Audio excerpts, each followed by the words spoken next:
Hello everyone, मैं आप सभी का अपने चैनल स्पेशल रीड में स्वागत करती हूँ। आज हम लोग पढ़ेंगे क्लास 6 एनसीईआरटी हिस्ट्री बुक और इसके अंतर्गत हम लोग पढ़ेंगे चैप्टर 2।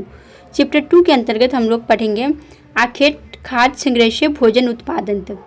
तो चैप्टर 2 को मैंने 2 पार्टों में डिवाइड किया था। तो पार्ट 1 जो है हम लोगों का समाप्त हो गया था और आज हम लोग पढ़ेंगे पार्ट 2 को। तो हम लोगों ने आग का आविष्कार तक पढ़ लिया था।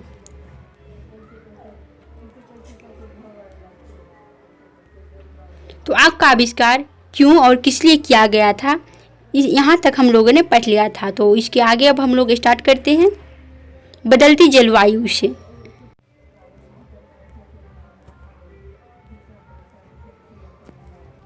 तो हम लोग आज का क्लास स्टार्ट करते हैं बदलती जलवायु। लगभग 12,000 साल पहले दुनिया की जलवायु में बड़े बदलाव आए और गर्मी बढ़ने लगी। तो लगभग 12,000 साल पहले दुनिया की जलवायु में बड़े बदलाव आए और गर्मी जो है बढ़ने लगी। इसके परिणाम स्वरूप कई क्षेत्रों में घास वाले मैदान बनने लगे और इसके परिणाम स्वरूप क्या हुआ, कई क्षेत्रों में जो है घास वाले मैदान बनने लगे। इससे हिरन, बारहसिंगा, भेड़, बकरी और गाय जैसे उन जानवरों की संख्या बढ़ी और इससे क्या हुआ, ऐसे जानवरों की संख्या बढ़ी जो घास खाकर जिंदा रह सकते थे, जैसे हिरन, बारहसिंगा, भेड़, बकरी और गाय जैसे उन जानवरों की संख्या जो है बढ़ गई जो कि घास खाकर जीवित रह सकते थे। जो लोग इन जानवरों का शिकार करते थे वे भी इनके पीछे आए और इनके खाने पीने की आदतों और प्रजनन के समय की जानकारी हासिल करने लगी। हो सकता है कि तब लोग इन जानवरों को पकड़कर अपनी ज़रूरत के अनुसार पालने की बात सोचने लगे हो। साथ ही इस काल में मछली भी भोजन का महत्वपूर्ण स्रोत बन गई। तो मछली जो है भोजन का महत्वपूर्ण स्रोत बन गई थी। खेती और पशुपालन की शुरुआत। इसी दौरान उपमहाद्वीप के भिन्न भिन्न इलाकों में गेहूं, जौ और धान जैसे अनाज प्राकृतिक रूप से उगने लगे थे। तो उस दौरान क्या हुआ, उपमहाद्वीप के भिन्न भिन्न इलाकों में गेहूं, जौ और धान जैसे फसलें प्राकृतिक रूप से जो है उगने लगे थे। शायद महिलाओं, पुरुषों और बच्चों ने इन अनाजों को भोजन के लिए बटोरना शुरू कर दिया होगा। साथ ही वे यह भी सीखने लगे होंगे कि यह अनाज कहाँ उगते थे और कब पककर तैयार होते थे। ऐसा करते करते लोगों ने इन अनाजों को खुद पैदा करना सीख लिया होगा। इस प्रकार धीरे धीरे वे कृषक बन गए होंगे। इसी तरह लोगों ने अपने घरों के आसपास चारा रखकर जानवरों को आकर्षित कर उन्हें पालतू बनाया होगा। सबसे पहले जिस जंगली जानवर को पालतू बनाया गया वह कुत्ते का जंगली पूर्वज था। तो जिस जानवर को पहले पालतू बनाया गया था उनमें कौन सा जानवर था, कुत्ता। धीरे धीरे लोग भेड़, बकरी, गाय और सुअर जैसे जानवरों को अपने घरों के नज़दीक आने को उत्साहित करने लगे। ऐसे जानवर झुंड में रहते थे और ज़्यादातर घास खाते थे। अक्सर लोग अन्य जंगली जानवरों के आक्रमण से इनकी सुरक्षा किया करते थे और इस तरह धीरे धीरे वे पशुपालक बन गए होंगे।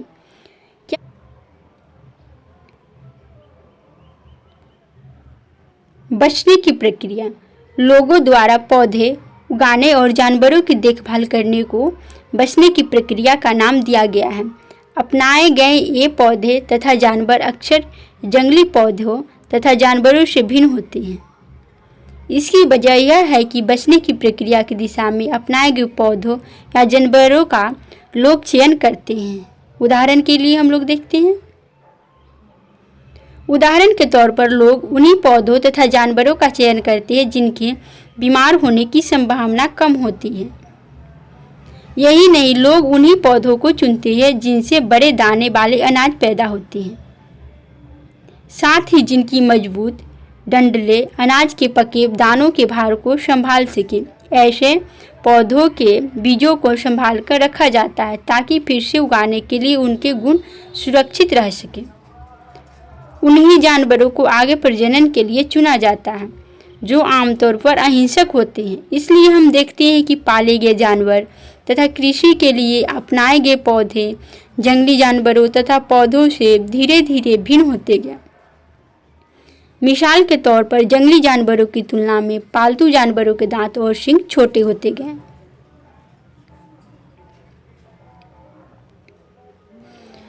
तो जंगली जानवरों की तुलना में पालतू जानवरों के दांत और सींग जो है छोटे होते थे।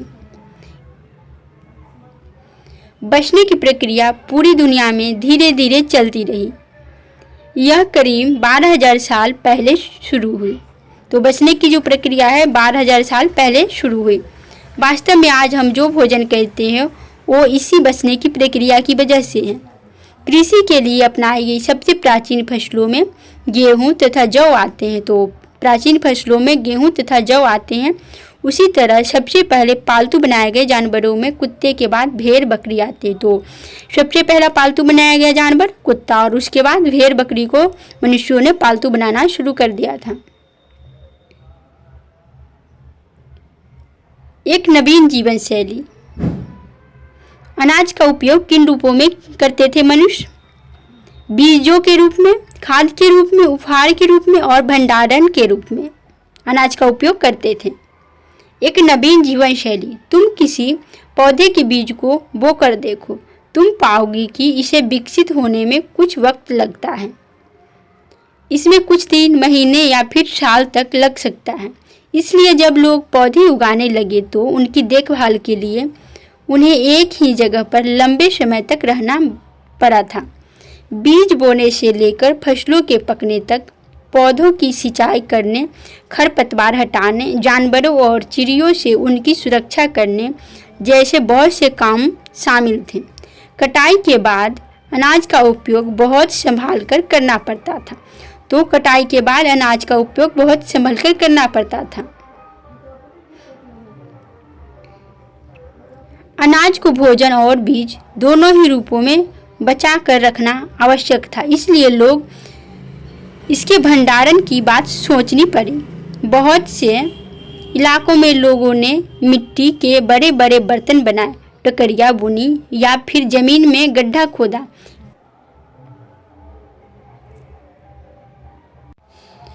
जानवर चलते फिरते खाद्य भंडार।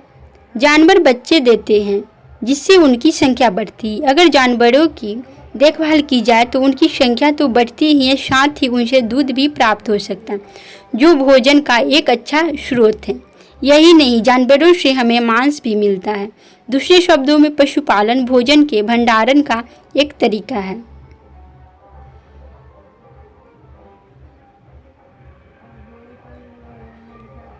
आओ आरंभिक कृषकों और पशुपालकों के बारे में पता करें। क्या तुम्हें कई नीले वर्ग दिख रहे हैं? पता है, इसमें से प्रत्येक बिंदु उस जगह को दर्शाता है जहां पुरातत्वविदों को शुरुआती कृषकों और पशुपालकों के होने के साक्ष्य मिले। ये पूरे उपमहाद्वीप में पाए गए हैं। इनमें सबसे महत्वपूर्ण पश्चिमोत्तर क्षेत्र में, आधुनिक कश्मीर में और पूर्वी तथा दक्षिण भारत में पाए गए हैं। तो हम लोग देख लेते हैं एक बार। तो इनमें से जो नीले कलर का दिखाई दे रहा है वहाँ पे कृषि का प्रथम साक्ष्य मिला था। इसमें है बुर्जहोम, मेहरगढ़, कोल्डीवा।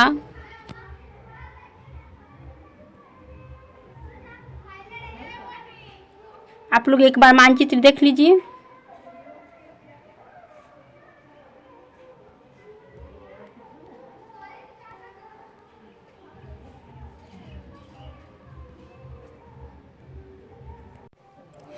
वास्तव में ये निर्दिष्ट स्थान कृषकों और पशुपालकों की बस्तियां थी या नहीं, इसे जांचने के लिए वैज्ञानिक खुदाई में मिले पौधों और पशुओं की हड्डियों के नमूने का अध्ययन करते हैं।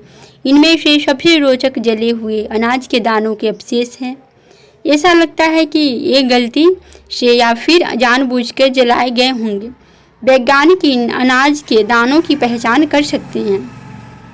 इस तरह हमें पता चलता है कि इस उपमहाद्वीप के विभिन्न भागों में बहुत सारी फसलें उगाई जाती रही होगी। वैज्ञानिक विभिन्न जानवरों की हड्डियों की भी पहचान कर सकते हैं। अस्थायी जीवन की ओर पुरातत्वविदों को कुछ पुरास्थलों पर झोपड़ियों और घरों के निशान मिले हैं, जैसे कि बुर्जहोम। वर्तमान कश्मीर में के लोग गड्ढे के नीचे घर बनाते थे। तो बुर्जहोम जो है वहाँ पे गड्ढे के नीचे लोग घर बनाकर रहते थे, जिन्हें गर्तावास कहा जाता था। गड्ढे के नीचे घर बना के रहते थे, उसे क्या कहा जाता था? गर्तवास कहा जाता था। इनमें उतरने के लिए सीढ़ियाँ होती थी, इससे उन्हें ठंड के मौसम में सुरक्षा मिलती होगी। पुरातत्वविदों को झोपड़ियों के अंदर और बाहर दोनों ही स्थानों पर आग जलाने की जगह मिली है। तो पुरातत्वविदों को क्या मिली है? अंदर और बाहर दोनों ही स्थानों पर आग जलाने की जगहों के साक्ष्य मिले हैं।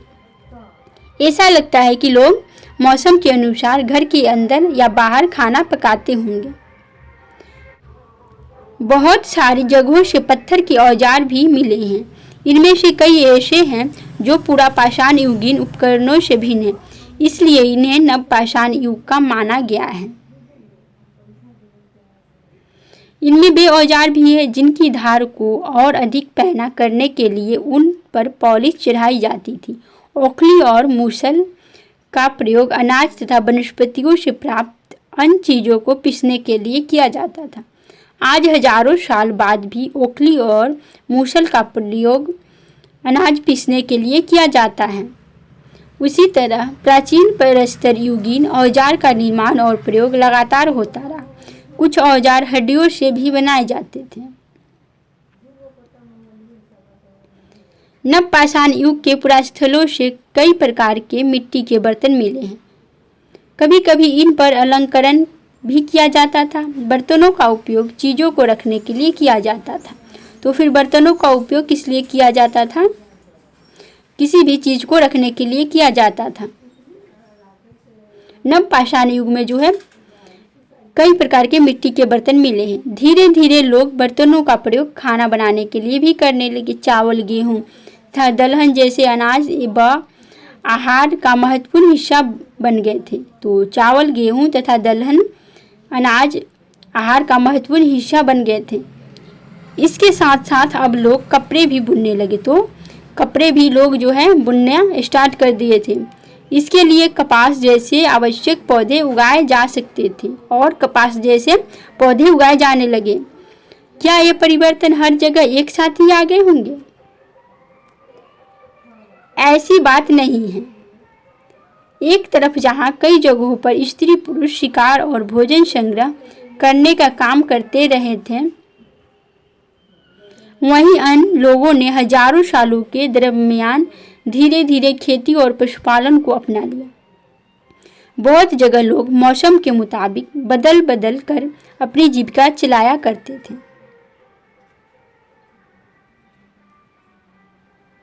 सूक्ष्म निरीक्षण, मेहरगढ़ में जीवन मृत्यु। यह ईरान जाने वाले सबसे महत्वपूर्ण रास्ते, जो मेहरगढ़ है वो ईरान जाने वाला महत्वपूर्ण रास्ता है। बोलन दर्रे के पास एक हरा भरा समतल स्थान है। तो मेहरगढ़ कहाँ पे है? ईरान जाने वाले रास्ते में है और बोलन दर्रे के पास में है स्थित मेहरगढ़। मेहरगढ़ संभवतः वह स्थान है जहाँ के स्त्री पुरुषों ने इस इलाके में सबसे पहले जौ, गेहूं उगाना और भेड़ बकरी पालना सीखा। तो मेहरगढ़ कौन सा स्थान है जहाँ पे लोगों ने सबसे पहले जौ, गेहूं उगाना और भेड़ बकरी पालना स्टार्ट किया था? मेहरगढ़ में। यहाँ विभिन्न प्रकार के जानवरों की हड्डियाँ मिली है। तो मेहरगढ़ में विभिन्न प्रकार की जानवरों की हड्डियाँ मिली है और यहीं पे लोगों ने सबसे प्रथम बार जौ, गेहूं और भेड़ बकरी पालना स्टार्ट किया था। इनमें हिरन तथा सुअर जैसे जंगली जानवरों तथा भेड़ और बकरियां की हड्डियां भी हैं।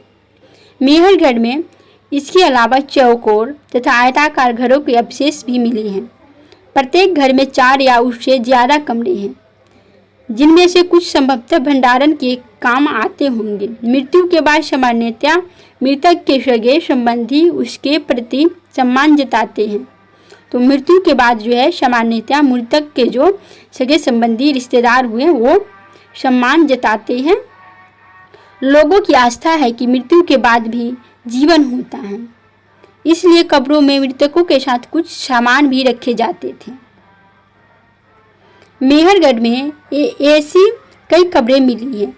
एक कब्र में एक मृतक के साथ एक बकरी को भी दफनाया गया है। तो बकरी को दफनाया गया है मृतक के साथ। इसका साक्ष्य कहाँ से मिला है? मेहरगढ़ से।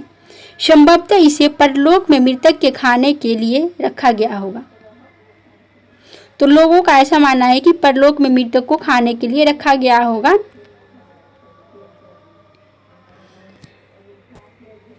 तो यहाँ पे है चित्र, मेहरगढ़ के घर का चित्र है। मेहरगढ़ के घर शायद ऐसे दिखते हों। ऐसी कई कब्रें मिली है। एक कब्र में एक मृतक के साथ एक बकरी को भी दफनाया गया है। मेहरगढ़ की कब्र का चित्र यहाँ पे है। क्या तुम बकरी के कंकाल को पहचान सकते हो? तो बकरी के कंकाल को क्या आप पहचान सकते हैं?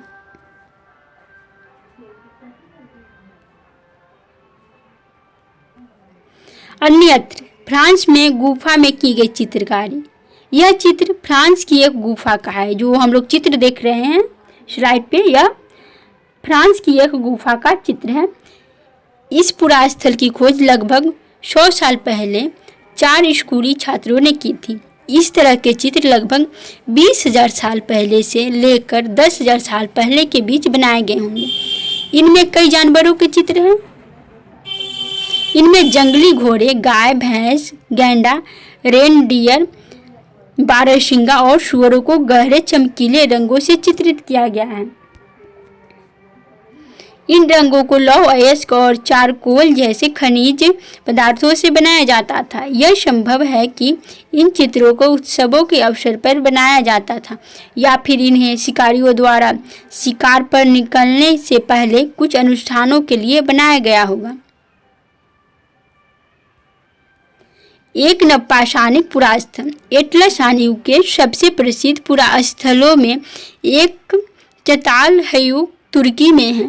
यहाँ दूर दराज स्थानों से कई चीज़ें लाई जाती थी और उनका उपयोग किया जाता था, जैसे सीरिया से लाया गया चकमक पत्थर, लाल सागर की कौड़ियाँ तथा भूमध्य सागर की शिपियाँ। ध्यान रहे कि उस समय तक पहिए वाले वाहन का विकास नहीं हुआ था। लोग सामान खुद या जानवरों की पीठ पर लादकर ले जाया करते थे। कुछ महत्वपूर्ण तिथियां हैं। मध्यपाषाणी 12,000 से 10,000 साल पहले। बचने की प्रक्रिया का आरंभ लगभग 12,000 साल पहले। नवपाषाण युग का आरंभ 10,000 साल पहले।